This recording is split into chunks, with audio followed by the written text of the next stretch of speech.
আসসালামু আলাইকুম। কেমন আছেন সবাই? আশা করি ভালো। আমরাও আপনাদের দোয়ায় আলহামদুলিল্লাহ ভালো আছি। তো আরও একটা নতুন ভিডিও নিয়ে চলে এসেছি। আজকে সকাল থেকে কি করেছি সেটাই আপনাদের সাথে শেয়ার করেছি আমি। তো দেখতে থাকুন, আশা করছি সবার ভালো লাগবে। সকালবেলা উঠে মেয়েদের অনেক কাজ থাকে, ঘর গোছানো, টিফিন বানানো, বাচ্চা সামলানো, বাচ্চাদের স্কুলে দেয়া। মেয়েদের আসলে অনেক কাজই থাকে, যদিও আমার বাচ্চারা এখনও স্কুলে যায় না। তো আমি সকালবেলা উঠে রুটি বানাচ্ছিলাম। মোটে সপ্তাহে 2 দিন আমার রুটি হয়, শুক্রবার শনিবার। মাঝে মধ্যে বৃহস্পতিবারে হয়, যেদিন বরের অফিসটা সকালবেলা না থাকে।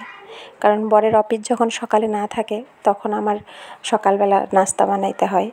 আর বাদবাকি সময়টা আমার নাস্তা বানাতে হয় না, কারণ আমার বর অফিসেই নাস্তা করে। আর ওদের অফিসের এই সিস্টেমটা আছে, অফিসে নাস্তা করা, এই জন্যই আমি অনেকটা বেঁচে গেছি। আর এই 3টা দিন আমার রুটি বানাইতে হয়, মাঝে মধ্যে 2 দিন।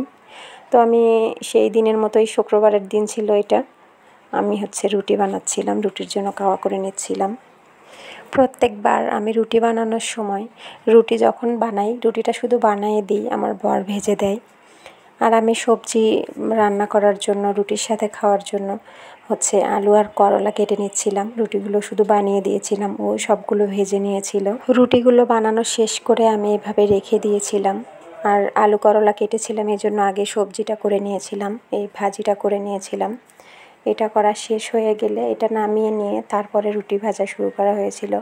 ও যতক্ষণ রুটি ভাজতেছিল আমি ততক্ষণ বাচ্চাদের উঠানো, ফ্রেশ করা, ঘর গোছানো, এগুলো করে শেষ করে তারপরে খেতে দিয়েছিলাম। আগে উঠেই আমি ফ্রেশ হয়ে নিয়ে রুটির জন্য কাওয়া করে নিই। তারপরে ও রুটিটা ভাজে, আমি সবজি করে নিয়ে সবজি উঠায় দিই, দিয়ে বাচ্চা রেডি করে নিয়ে আসি। ও সবজি নামায় দিয়ে রুটি ভেজে নিয়ে তারপরে খাওয়া দাওয়া করা হয়। রাতের বেলার একটু মাংস ছিল, সেগুলোও নেওয়া হয়েছিল, ডিম ভাজা হয়েছিল। সব কিছু মিলে, সবাই মিলে একসাথে রুটি খাওয়া দাওয়া হচ্ছিল সকালের নাস্তা শেষ করে। তারপর দুপুরের রান্নাবান্নার দিকে এগিয়ে যাচ্ছিলাম। তো চলুন সবাই দুপুরে কি রান্না করলাম সেটা একটু শেয়ার করি।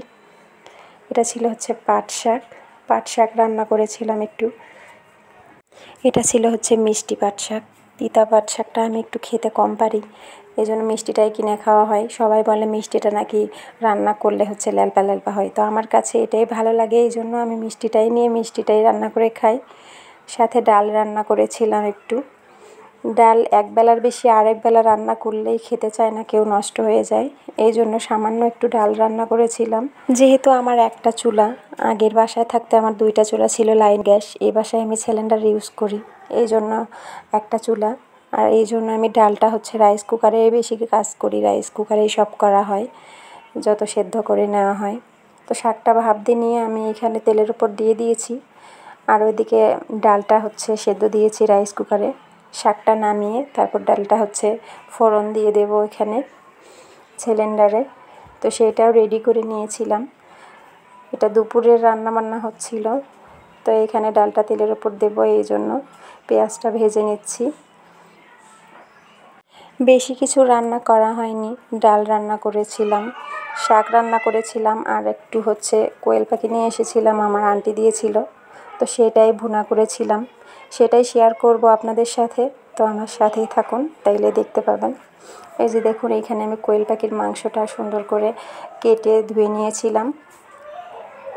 এটা কোয়েল পাখি আমার আন্টি দিয়েছিল আসার সময়ে, সেটাই একদম রেডি করে নিয়েছি। আর এইখানে কোয়েল পাখিটা রান্না করার জন্য এখানে পেঁয়াজ দিয়েছি কড়াইয়ের উপরে ভাজার জন্য, একদম ভুনা ভুনা টাইপের হবে, তাই পেঁয়াজটা একদম ভালোভাবে ভেজে নিতে হবে। আর এই ভাজা পেঁয়াজের মধ্যে আমি সব ধরনের মশলা অ্যাড করি, জিরার গুঁড়া, আদা বাটা, লবণ, সব কিছু দিয়ে পেঁয়াজটা সুন্দর করে ভেজে নিচ্ছি। যেহেতু আমি এর মধ্যে কোনো পানি অ্যাড করব না, তাই সব ধরনের মশলা দিয়ে ভালোভাবে সুন্দর করে ভেজে নেব। ভাজা হয়ে গেছে, অফ ক্যামেরায় অনেকটাই আমি ভেজে নিয়েছি। তারপরে এর মধ্যে মাংসগুলো দিয়ে দিয়েছি, কোয়েল পাখির মাংসগুলো। এখন এটা ভাজা ভাজা করব, একদম কোনো ঝোল ছাড়াই ঢাকনা দিয়ে ঢেকে দিয়ে। এভাবে পেঁয়াজ দিয়ে ভুনা ভুনা টাইপের আমি অনেকবার রান্না করে খেয়েছি, কারণ এইভাবে রান্না করলে অনেকটাই মজাদার হয় রান্নাটা। এই যে এখন এর মধ্যে আমি সামান্য পরিমাণ পানি অ্যাড করে দেব, দিয়ে এটা নাড়াচাড়া করে ঢাকনা দিয়ে ঢেকে দেব।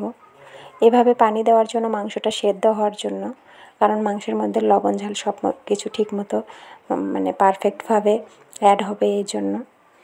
এতক্ষণ যারা আমার সাথে আছেন সবাইকে অসংখ্য ধন্যবাদ, অনেক অনেক ভালোবাসা। আমার ভিডিওটা যদি ভালো লেগে থাকে তাহলে অবশ্যই একটা লাইক করবেন, কমেন্টস করবেন।